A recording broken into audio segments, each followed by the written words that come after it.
हम छत्तीसगढ़ महतारी के जय बोलथन और ओकरे अचरा ओकरे छे सीना वाला हम छन्नी छन्नी करथन। अगर वहाँ पे उद्योग धंधे नहीं जाएंगे, वहाँ पे कल कारखाने नहीं जाएंगे तो अच्छी स्कूल कैसे जाएगी, उन्हें अच्छी परवरिश कैसे मिलेगी, उन्हें अच्छा इंफ्रास्ट्रक्चर कैसे मिलेगा। एक मसाल जलानी पड़ेगी। हमारे साथ कॉम्पीट कैसे करेंगे। वो राजनेता हो या संगठन हो, उनके साथ कभी भी मेरी दोस्ती उठना बैठना नहीं रहा।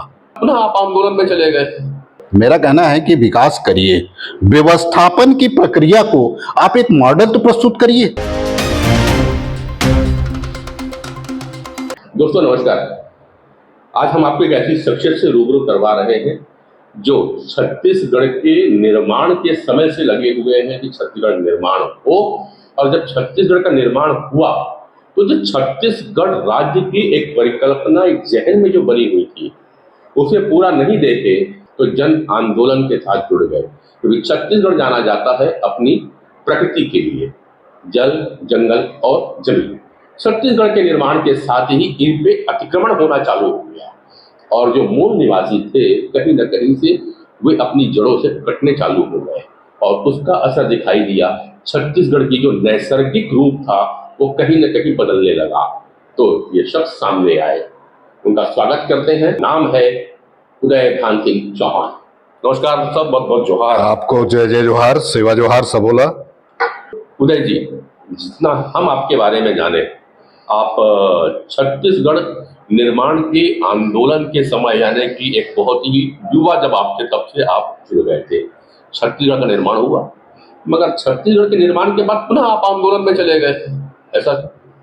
देखिए, मैं छत्तीसगढ़ राज्य निर्माण के में जहाँ तक जो प्रश्न है आपका, मैं अपनी व्यक्तिगत अपनी विचार से पहले अवगत करा दूँ, क्योंकि मेरा जो जीवन रहा है वो बाल्यकाल से ही निर्माण, मेरी कुछ विचारधारा जन्म जो बोलते हैं ना बाल्यकाल से मिलता है, तो वो मैं बचपने से ही मेरा जो रहा, मैंने कहना चाहिए कि हमारी शिक्षा दीक्षा जो है 4 साल की उम्र से लेकर आज तक का, मैं जिस तरह से माता पिताजी होते हैं पालकों के बीच पे रहकर अपना वो करना, ये मेरा उसमें नहीं रहा।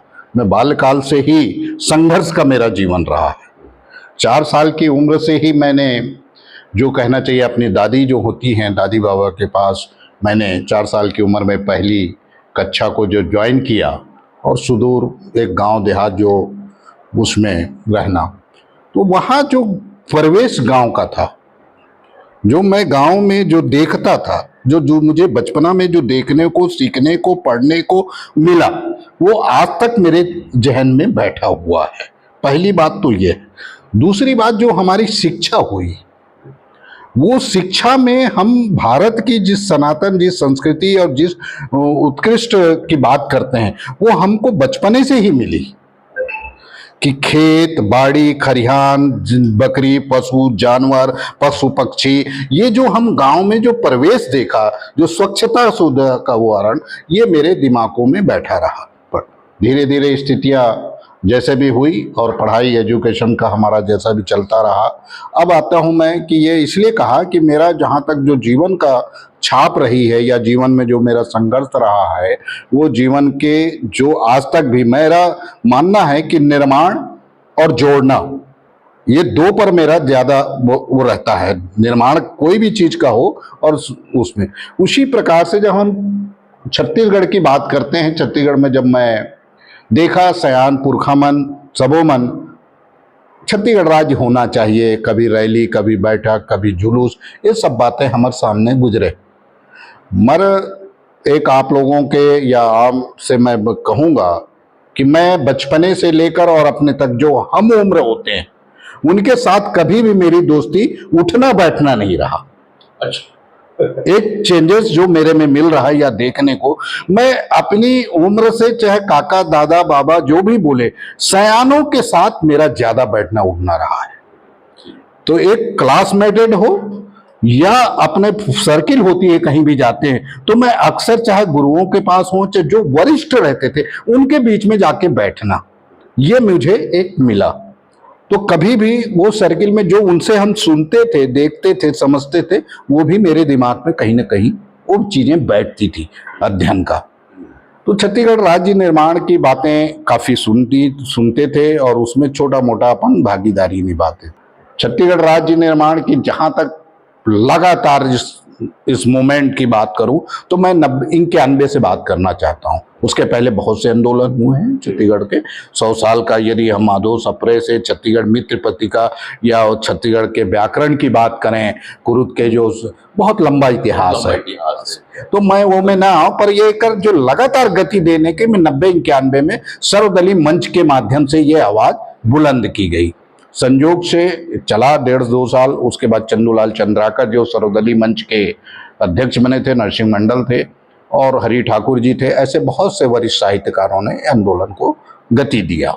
पर किसी कारणों से जो उनके अध्यक्ष थे उनकी इंतकाल हो गया, तो ये आंदोलन जो गति पकड़ा था वो रुक गया। रुकने के समय समय पर और भी आज़ाद छत्तीसगढ़ हो चाहे और भी संगठन हो, ऐसे संगठन मूवमेंट चलाते थे। अचानक हमारे दिमाग में एक चीज आई, सारे लोग मंथन किया, विचार मंथन के बाद ये पता चला कि ये अब दीपक एक मसाल जलानी पड़ेगी जो लगातार जलेगी, तभी ये छत्तीसगढ़ बनेगा। ये समय समय पर या चुनाव के समय या किसी समय पर जैसे भी स्थितियां नहीं, रणनीति से, इसमें मैं धन्यवाद दूंगा उन लोक कलाकारों को, उन साहित्यकारों को, उन कलमकारों को कि वो छत्तीसगढ़ी लिखना, बोलना, नाट्य मंच करना, ये जो जीवंत पर्यंत रहा है, प्रशासनिक उसे एडमिनिस्ट्रेट में नहीं रहा, राजनीति में नहीं रहा, पर इसको यदि छत्तीसगढ़ को कोई जीवित रखा है तो लोक कला संस्कृति जीवित रखा। चलो, जब आप ये चल रहे थे छत्तीसगढ़ का आंदोलन छत्तीसगढ़ निर्माण के लिए और कह रहे हैं कि छत्तीसगढ़ी लोक कलाकार, लोग जो साहित्यकार थे, जो छत्तीसगढ़ी भाषा में लिखते थे, गाते थे, कुछ ऐसे जीवन उदाहरण आपके पास हैं या कोई याद आते हैं, कोई स्मृतियां ऐसी? ये में सब विधा के, चाहे वो भरतरी हो, चाहे सुआ हो, ददरिया हो, जो लोग परंपरा हर 12 मासी जो गीत हमारे छत्तीसगढ़ी में गाए जाते, ऐसे ऐसे तीजन बाई से लेके कई ऐसे हैं, लक्ष्मण रोसुरिया जैसे बहुत से हैं जो अपन अपन विधा में भारत नहीं पूरे विश्व में बजाया है। तो वो लोक साहित्य ये कहाँ के परंपरा है, चाहे वो तीजन बाई के पंडवानी की बात करूं तो वो भिलाई से होकर के वहां जाके कि ये कहाँ के हैं, छत्तीसगढ़ के का है, ये पंडवानी है। तो तोर छत्तीसगढ़ के पहचान, ओकर भाषा, ओकर संस्कृति वो वहां तक पहुंचाई। मनु नायक ने एक पिक्चर बनाया था सुंदरलाल छुआछूत पर, कह दे घर संदेश जो देसला, अब उससे बड़ी पुरानी क्या बताऊंगा, छत्तीसगढ़ी में आधारित। तो जिस पूर्णा बॉम्बे के, तो हमारे छत्तीसगढ़ में भी ये चीजों की फिल्म इंडस्ट्री हो चाहे लोक कलाकार, तो जो हमारा परंपरा ला, ये छत्तीसगढ़ के आंदोलन को या आंदोलन की भावनाओं को, राजनेता हो या संगठन हो, उनमें इनकी अहम भूमिका रही है। तो मैं वहां महेश तिवारी को भी याद करना चाहूंगा। अच्छा, महेश भाई तिवारी भाजपा से विधायक बने और पहला होगा कि मध्य प्रदेश में छत्तीसगढ़ राज्य निर्माण का अशासकीय संकल्प लाने वाले वो विधायक महेश तिवारी। सुरेंद्र भाई का जहां तक सवाल है, आज हमारे बीच नहीं है दुबे जी, वो जैसे नाम रही सुरेंद्र दुबे, मतलब सुंदर हंसी के फुहारों को व्यंग के रूप में इतने अच्छे ढंग से प्रशासनिक कटाक्ष हो चाहे पॉलिटिशियन कटाक्ष हो, एक तरह सुंदर ढंग से वो कहे छत्तीसगढ़ी में कि ओकर आज ओकर हमन ला कमी खलथेगा, आज हमारे बीच नहीं है। इसमें कोई संदेह नहीं है कि छत्तीसगढ़ी भाषा में भी कोई व्यंगकार और अंतर्राष्ट्रीय स्तर पर अपन क्षितिज और पद्मश्री उनको सम्मान हुआ, ऐसे हमारे बीच में तो बहुत से लोग हैं। तो थोड़ा सा आगे बढ़ता हूँ, छत्तीसगढ़ के आंदोलन से बात चल रही और आप निरंतर आंदोलनरत हैं, आप विराम नहीं कर रहे हैं, छत्तीसगढ़ निर्माण भी हो गया। ये एक तत्कालिक जो समय चला उसमें आप लोग का हमारा जो सरगुजा का क्षेत्र, कोरबा का जो क्षेत्र है, उसमें आप लोग बहुत विरोध कर रहे थे कि डेवलपमेंट, सरकार कह रही कि हम डेवलपमेंट कर रहे हैं और आप कहते हैं कि विनाश कर रहे हैं। बड़ा प्यारा दर्द भरा क्वेश्चन आपने किया है कि हम भारत माता की जय बोलते हैं, हम छत्तीसगढ़ महतारी के जय बोलतन और ओकरे अचरा ओकरे छे सीना वाला हम छन्नी छन्नी करत हन। चाहे वो उस धरती में रहने वाले जीव जंतु पशु पक्षी प्रकृति के लिए सारा ये जितने निर्जीव पहाड़ में भी जो होते वो में जीव होते वो करे भी एक प्रकृति सौंदर्य पेड़ पौधा पक्षी है वो में एक सांस है मानव जो रहा थे। तो आप किस जगह किसका क्या विकास कर रहे हैं? क्षति तो इसी की हो रही है ना जिसमें रहना है। जहां तक सरगुजा की बात करें मोर छत्तीसगढ़ के एक बात बहुत स्पष्ट कहना चाहता हूं मैं आपके माध्यम से कि यदि उत्तराखंड बना झारखंड बना और छत्तीसगढ़ बना यदि ये तीनों राज्य की परिकल्पना के मूर्त रूप मिली माननीय हमारे पूर्व प्रधानमंत्री भारत रत्न अटल बिहारी वाजपेयी के द्वारा ये तीनों राज्य दिया गया। पर ये तीनों राज्य की जब हम संस्कृति की बात करेंगे तो जल जंगल जमीन भी ये तीनों राज्यों से जुड़ता है। इसका संरक्षण संवर्धन मूल रूप से होना था। चाहे उत्तराखंड की बात करूं चाहे झारखंड की बात करूं चाहे छत्तीसगढ़ की बात करूं। छत्तीसगढ़ का जो सही में मूल रूप है वो जल जंगल जमीन पर है और मूल निवासियों पर। इसकी यदि पहचान हम कहते हैं अबूझमाड़ से लेके सुकमा दोरनापाल बस्तर का बात करूं चाहे रायगढ़ के उस सरगुजा कोरिया की बात करूं चिरमिरी इतना बड़ा कोयला खदान जब उस समय शुरू हुआ ब्रिटिश गवर्नमेंट को कोयला वो करने का तो एक ऐतिहासिक हमार आज के छत्तीसगढ़ बनने के बाद भी चाहे वो हसदेव के मामला हो वहाँ आज कोयला के नाम से इतना लाखों करोड़ों वृक्ष कट गए। अभी ये दे कुछ दिन से रायगढ़ जिला में कटा थे वृक्षा और ये थी ये दे आपके अभी बोध घाट परियोजना के बात आगे है इधर राव घाट परियोजना में है। मैं अभी उस पे आऊंगा और सूक्ष्म प्रश्न रहेगा क्योंकि वीडियो लंबा होगा दोस्तों फिर हम और भी बात करेंगे उस से।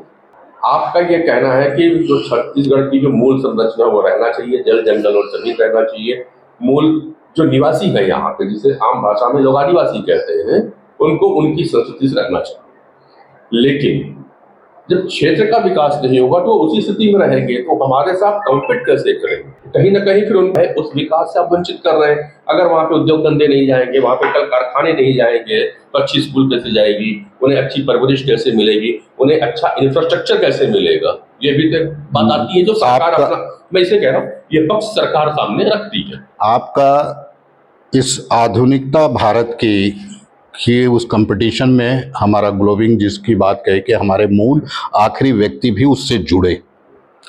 मेरा व्यक्तिगत जहां तक जो मैं अनुभव किया हूं जमीन पर वहां स्पॉट लोकल पे देख के मेरे को एक भी बता दीजिए जो भी गांव बस्ती शहर जंगल उजाड़े गए कोई भी एक आदर्श मेरा कहना है कि विकास करिए व्यवस्थापन की प्रक्रिया को आप एक मॉडल तो प्रस्तुत करिए।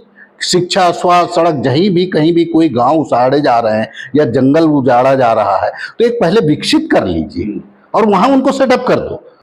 हम कहते हैं शिक्षा का बढ़ाइए आप हमें कोई दिक्कत नहीं आप सड़क आवागमन का बढ़ाइए हमें कोई दिक्कत नहीं। स्वास्थ्य शिक्षा जो मूल 5 भूतों की व्यवस्था है वो अंतिम व्यक्ति तक पहुंचना चाहिए। अब रहती हमारी जो वहाँ की संस्कृति है और जो वहाँ की पारंपरिक रूढ़ परंपरा है रूढ़िवादी परंपरा उनसे भी तो सलाह लो कि तुम क्या चाहते हो कि तुम यहाँ कौन सा उद्योग चाहते हो। ये एक तरह कहते हैं कि स्व भारती स्व ग्राम स्वरोजगार की बात तो मेरा कहना है कि वहाँ की जो मूल स्वरोजगार का है उसको बढ़ावा दो। एक खबर आ रही है कि आप लोग मूव कर रहे हैं बस्तर की ओर दंतेवाड़ा की ओर अभी कुछ नया आंदोलन है। देखिए दंतेवाड़ा में जो बैलाडेला जो है वहाँ 4-5 मांगों को लेकर वहाँ के जो जिला सरपंच पंचायत प्रतिनिधि हैं एक संयुक्त सर्व आदिवासियों की बैठक हुई है जो मुझ तक संदेश आया है कि वहाँ जो स्थानीय तौर पर लोगों को रोजगार मिलना चाहिए जो भी भर्ती हो NMDC में और दूसरी जो वहाँ का हेड ऑफिस जो आज तक वो हैदराबाद में है उसको जगदलपुर में लाया जाए।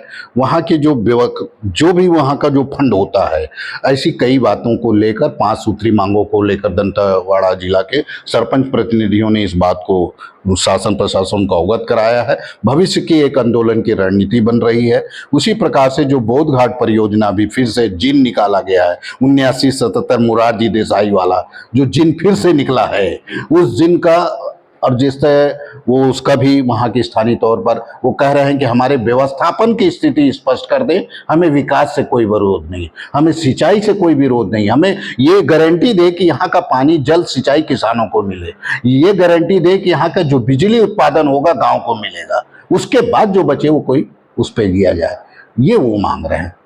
तो ये है उदयभान सिंह चौहान, एक्टिविस्ट हैं, और इनका मानना यह है कि हमारे साथ जो जुड़े हुए संगठन में जितने भी लोग हैं, इवन जो आदिवासी और मूल निवासी लोग हैं, वे विकास के साथ चलना चाहते हैं, सरकार के साथ सहयोगात्मक हैं, लेकिन विकास होना चाहिए, विनाश ही केवल नहीं होना चाहिए। विकास की परिभाषा हो कि वहां के जो लोग हैं उनके अनुरूप कार्य होना चाहिए, उनकी भी भागीदारी होनी चाहिए। केवल ये नहीं कि विकास के नाम पर बाहरी लोगों को बसाहट की जाए।